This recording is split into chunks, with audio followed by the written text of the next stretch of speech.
Nanti bisa ditunjukkan kepada para kiai di sini, Habib. Ini di halaman 531 ditulis lengkap nasab Sultan Hasanuddin, saudara. Dari Ba'alwi, dari Asmat Khan, dari Imam Ubaidillah, putra Imam Ahmad bin Isa Al-Muhajir. Silakan Anda lihat nanti, nasabnya jelas, bersambung kepada Nabi, saudara. Baik, saya serahkan ke Kiai Maksum untuk diperiksa, nanti jalankan saja ke kiai-kiai yang lain untuk melihatnya. Setuju? Setuju? Takbir. Saya lanjutkan, saudara. Ini ada kitab Khidmatul Ashirah. Ini merupakan ringkasan sekaligus tambahan yang tidak ada di kitab Samsud Dhahirah, saudara. Ini dikarang oleh Al-Habib Ahmad bin Abdullah As-Saqqaf Ba'alawi, saudara. Ada apa di kitab ini? Beberapa halaman sebelum akhir, saudara, lengkap dituliskan Syajaratus Sada Al-Abdil Malik An-Nashirina lil Islam Bisyarqil Aqsa. Artinya ini adalah silsilah para sayyid dari keturunan Al-Abdul Malik. Al-Abdul Malik itu Asmat Khan, saudara. Nah, kemudian dikatakan lagi siapa mereka? An-Nashirin, para penyebar lil Islam, yang menyebarkan Islam Bisyarqil Aqsa, saudara, di timur jauh, saudara. Maksudnya timur jauh di India, saudara, di Malaysia, di Filipina, di Kamboja, di Brunei, Singapura, termasuk Indonesia. Dan di bawahnya dibuat garis-garis nasab, saudara. Ada nasab Sunan Giri, ada nasab Sunan Gresik, ada nasab Sunan Derajat, ada nasab Sunan Bonang, ada nasab Sunan Kudus, lengkap. Dan termasuk ada nasab Sultan Hasanuddin, putra daripada Sunan Gunung Jati, saudara. Siapa bilang ahli nasab Ba'alwi tidak mengakui Wali Songo itu keturunan Nabi? Bohong, fitnah. Kira-kira jelas tidak? Silakan baca Pak Kiai.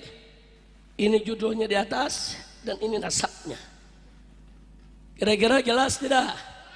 Jelas tidak? Betul. Baik, saya tunjukkan lagi, saudara, satu buku.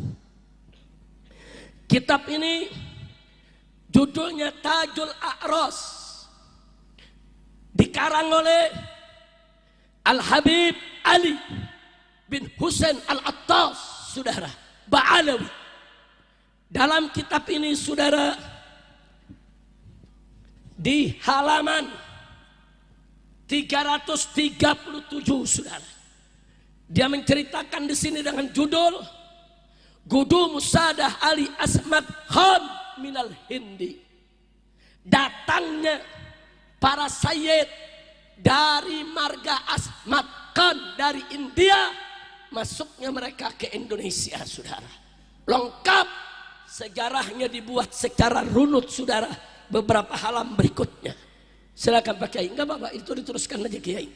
Kitab itu diteruskan, nanti diteruskan ke belakang, tapi tolong kitab itu jangan sampai hilang. Silakan dijalankan, enggak apa-apa. Kira-kira jelas tidak? Jelas tidak? Mau bukti lagi? Mau bukti lagi? Baik, saudara. Ini saya bawa fotokopi Risalatul Atraf. Siapa yang karang? Yang karang Mufti Johor, saudara. Johor, Malaysia. Siapa dia? Al-Habib Alwi bin Tahir Al-Haddad. Seorang ahli nasab dan seorang ahli sejarah. Di dalam buku ini, saudara, di bagian halaman tengah sampai akhir, saudara, diungkap semua nasab satu persatu per halaman, saudara, semua kakek moyang daripada Wali Songo. Alhamdulillah. Silakan Kiai. Ini dari halaman tengah dan ini karangan Habib Alwi bin Tahir. Sampai di sini jelas tidak? Paham tidak? Sudah atau lanjut? Sudah atau lanjut? Ini ada kitab lagi, saudara. Judulnya Sultanah Banten. Judulnya Kesultanan Banten, saudara. Yang karang, saudara, Al-Habib Ahmad bin Abdullah As-Saggaf Ba'alawi. Dan ini ditahqiq oleh Kiai Haji Asep Abdul Qadir Jailani, orang Indonesia, saudara. Dan juga diperiksa oleh Dr. Muhammad bin Abu Bakar Abdullah Bazid, saudara. Di kitab ini, saudara, mari kita lihat.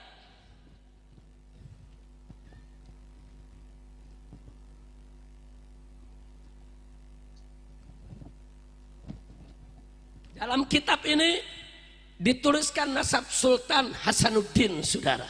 Rinci bahwa Maulana Hasanuddin bin Maulana Sarif Hidayatullah, saudara, bin Raja Umdatuddin bin Ali Nuri Alam bin Maulana Jamaluddin Al-Akbar Al-Husain, saudara, bin Sayyid Ahmad Shah Jalal. Kemudian selanjutnya disebutkan lagi di sini, saudara, sampai kepada Nabi kita Sayyiduna Muhammad Sallallahu Alaihi Wasallam. Silakan Pak Kiai. Dari mulai sini, bacanya dari sini kemari. Nah, ini semua kitab. Saya mau tanya, yang karang siapa? Ba'alwi bukan? Ba'alwi bukan? Berarti Ba'alwi mengakui tidak nasab Wali Songo. Jawab kompak, Ba'alwi mengakui tidak nasab Wali Songo. Betul. Jadi kalau ada mengatakan Ba'alwi tidak mengakui, bohong tidak? Fitnah tidak? Pertanyaannya, kenapa dia ngebohong, saudara? Jawabnya, mereka mau adu domba keturunan Wali Songo dengan para habaib, saudara. Selanjutnya mereka mau adu domba para habaib dengan para kiai di Nusantara. Selanjutnya mereka ingin pecah belah umat Islam di Indonesia. Biadab tidak? Kurang ajar tidak? Biarkan atau lawan? Biarkan atau hajar? Takbir! Masya Allah, sampai di sini jelas, betul. Terakhir, apa mereka bilang? Tidak ada lembaga nasab dunia yang mengakui Ba'alwi itu sebagai turunan Nabi. Nggak ada lembaga nasab dunia. Sampai-sampai ada salah satu DPC organisasi Islam di Garut, saudara, mengeluarkan selebaran, isinya jangan undang habaib,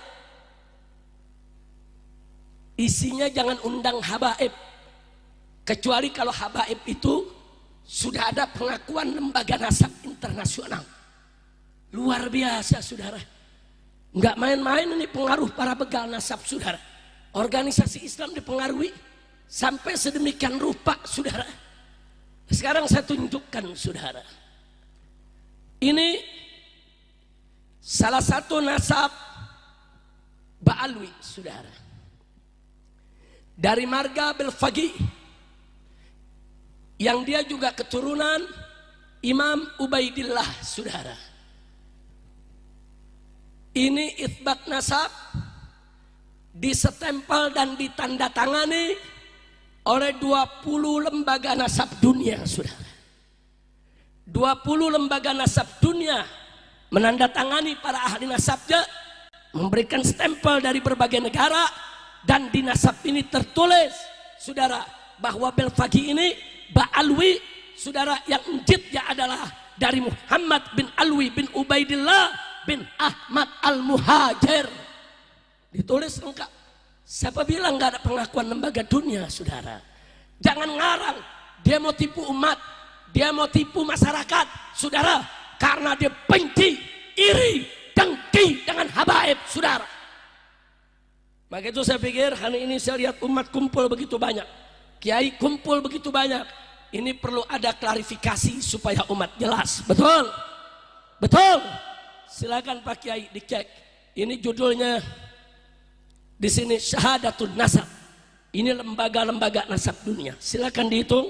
1, 2, 3, 4, 5, 6, 7, 8, 9, 10, 11, 12, 13, 14, 15, 16, 17, 18, 19 tadi. Yang ini yang tidak ada stempel tapi ada tanda tangannya 20. Silakan. Ini tulisan Imam Ubaidillah. Di sini ada Kiai Ubaidillah bin Ahmad Al-Muhajir. Ini diakui oleh 20 lembaga nasab dunia, saudara. Silakan Pak Kiai lihat, boleh foto, boleh dibagi-bagi. Kiai semua mau foto juga boleh ya, ikhwan. Kalau tidak sempat foto, nanti saya kirimi fotonya, saudara. Kira-kira semua yang ada di sini jelas tidak? Paham tidak? Kira-kira bingung lagi tidak soal nasab? Bingung lagi tidak soal nasab? Jangan bingung. Ada yang protes saya. Habib, kenapa sih soal nasab diributin? Lah kan bukan gue yang ributin. Kan sebelah sono yang ributin. Betul? Betul? Selama ini saudara, nggak ada pertikaian habaib dengan kiai. Kiai Haji Miftahul Akhyar, saudara. Rais Am daripada PBNU. Saudara, menasehati kelompok begal nasab. Kalian jangan kurang ajar dengan habaib. Habaib itu ba'alwi, turunan Nabi. Saudara, nggak mau dinasehati. Bahkan diancam. Dia caci maki itu Kiai Haji Miftahul Akhyar, saudara. Ini kiai besar. Saudara, Rais Am PBNU. Kiai dihormati, dicaci maki sama mereka. Bahkan diancam PBNU akan kami kepung, saudara. Kurang ajar. Nah, sebuah kitab, walaupun kitab nasab, kalau kitab nasab ini adalah termasuk kitab nasab hadisah, ini tidak bisa mengisbat orang-orang yang qadimah. La yumkinunal hadisu anin nasabil qadimi binaan ala ma warada fil kutubil hadisah. Kata ahli nasab itu dalam kitab Usulu Ilmil Ansab, bahwa la yumkinunal hadis, kita tidak mungkin berbicara anin nasabil qadim, tentang nasab yang sudah jauh di abad keempat, binaan berdasarkan alama warada fil kutubil hadisah, dengan berdasarkan kitab-kitab yang ada di tahun-tahun yang baru seperti 900 Hijriah, abad 9 Hijriah. Tidak bisa. Kata Hanifal Atas, kitabnya ada 140 kitab. Kitab apa itu? Kitab sejarah atau kitab tasawuf. Kitab nasabnya cuma Tuhfatul Talib, kemudian Tuhfatul Azhar, dan kitab Samsul Zahirah. Itu pun ditulis oleh mereka sendiri, Samsul Zahirah. Sedangkan kitab itu mulai adanya sejak abad ke-10 sampai sekarang. Abad 9 sampai abad di mana Ahmad bin Isa itu ada, tidak ada yang menyebutkan Ahmad bin Isa punya anak namanya Ubay. Maka ini secara ilmu nasab batilun maudu'un mardudun munqati'un. Secara ilmu DNA orang seluruh Indonesia, seluruh dunia ini Pak, sejak 2010 sudah diambil sampelnya oleh sebuah badan dari dunia yang ingin mengetahui ikatan hubungan antara satu suku dengan suku lainnya. Orang Arab sudah ditentukan haplogrupnya J1, orang Indonesia asli O. Nah, sedangkan Ba'lawi ini ngaku keturunan Nabi, ketika dites DNA ternyata DNA-nya bukan J1 tapi G. G ini orang mana? Orang Turki, orang Georgia, Kaukasus dan sekitarnya. Itulah orang-orang dengan haplogrup G. Kok adanya di Yaman? Mereka hijrah abad ke-6 Hijriah. Jadi tahun 500-an baru hijrah. Kok ngakunya dia punya buku mengatakan hijrah kakeknya itu abad ke-4 Hijriah. Ini sama sekali bohong. Dia mengatakan bahwa Ahmad bin Isa hijrah dari Basrah ke Hadramaut. Tidak ada. Ahmad bin Isa itu orang Madinah dan dia tetap ada di Madinah. Dia tidak pernah hijrah ke Basrah. Yang hijrah ke Basrah itu Ahmad bin Isa bin Zaid. Makamnya ada di Basrah sekarang, di Najaf. Ahmad bin Isa bin Zaid. Kalau Ahmad bin Isa bin Muhammad An-Naqib bin Ali Al-Uraidi bin Ja'far As-Sadiq, dia orang Madinah dan ada di Madinah.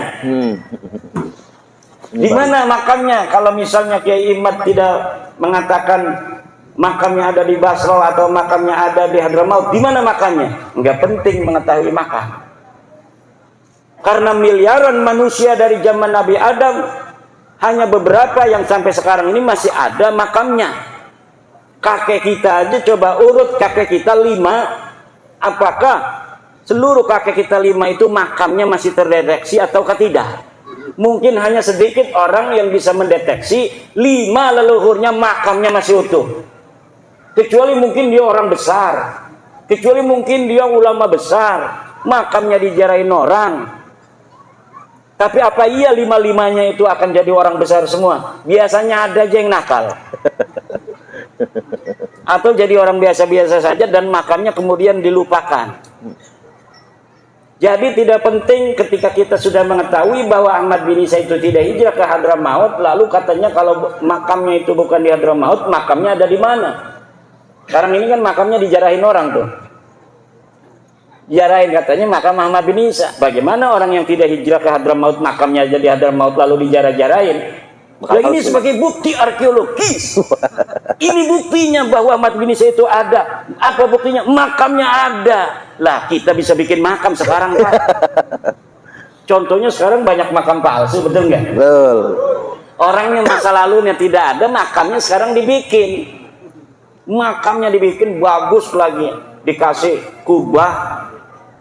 Di Pemalang kemarin ketahuan tuh bin Yahya dibongkar sama masyarakat Pemalang gara-gara bab nasab ini.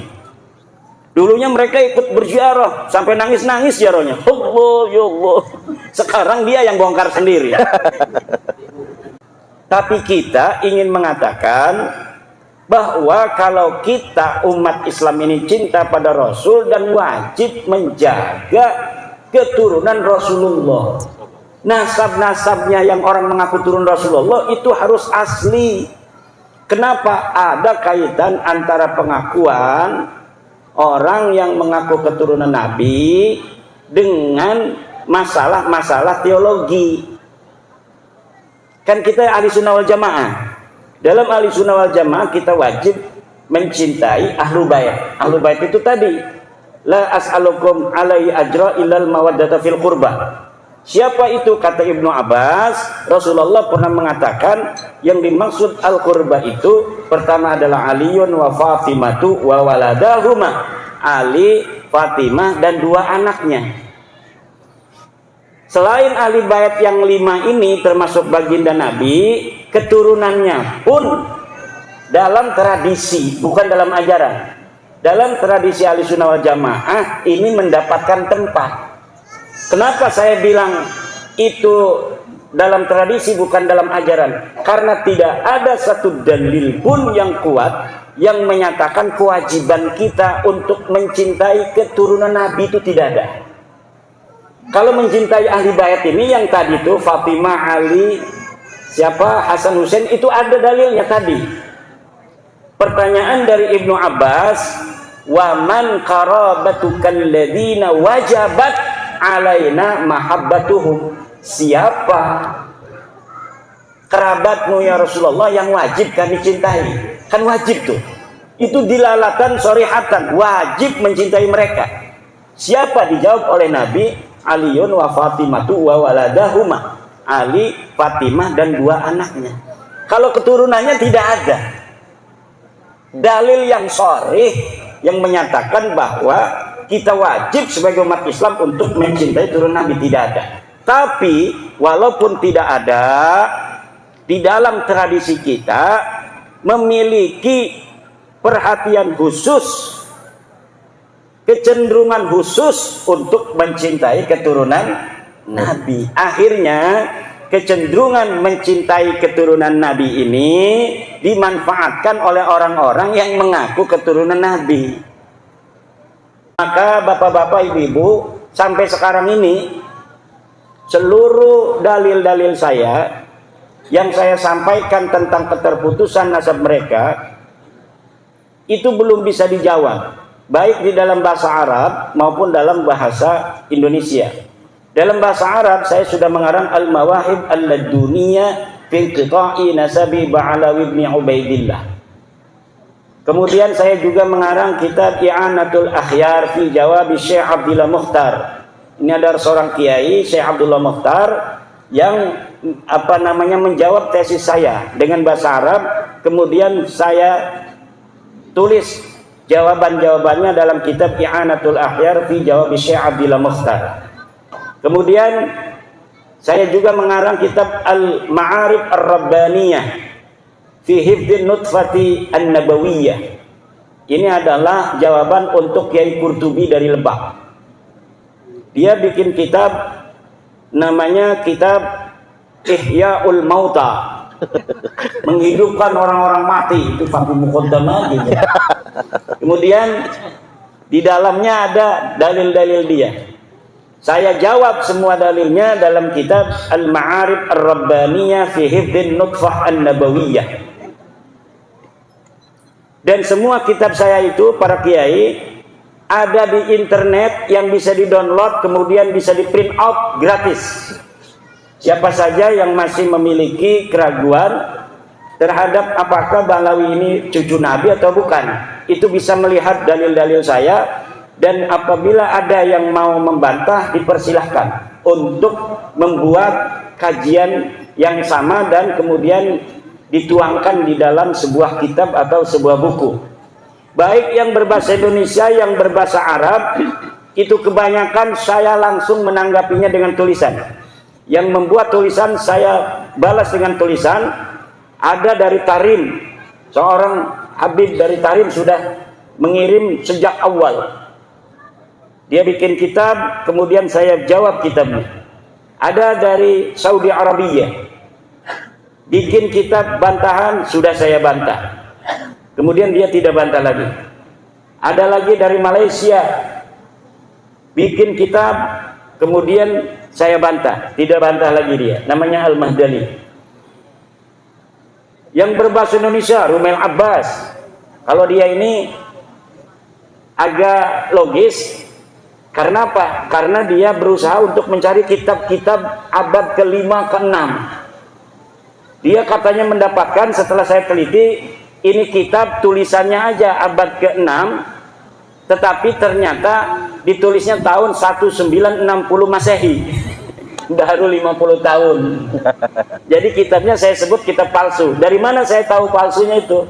Ya, ada metodologinya kita untuk mengetahui sebuah manuskrip itu asli atau tidak. Kemudian apakah manuskrip itu betul-betul sesuai dengan yang diatribusikan namanya. Diatribusikan katanya ini adalah Abul Qasim An-Nafar, diatribusikan Sa'aduddin Ad-Difari, diatribusikan Abil Hasan Al-Allal. Ternyata semuanya palsu. Dan saya sudah membuat, coba cari di internet manuskrip palsu Bahlawi versi Rumel Abbas. Itu bisa di-download, bisa di-print out, bisa dipikirkan oleh bapak-bapak sendiri. Benar nggak itu Rumel yang mengatakan dia menemukan manuskrip, kemudian saya katakan palsu, dan saya sebutkan bagaimana dalil-dalil sehingga saya bisa mengatakan manuskripnya palsu.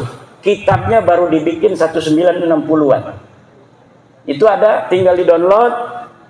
Di-download itu Pak diambil, kemudian bisa itu di print out oleh anaknya. Minta anak tuh katanya, saya pengen lihat itu bener enggak Rumel Abbas itu manuskripnya palsu. Coba downloadin, nanti bapak akan melihat bagaimana bentuk manuskripnya, bagaimana jawaban saya. Dari situ bisa menilai mana yang benar, mana yang salah.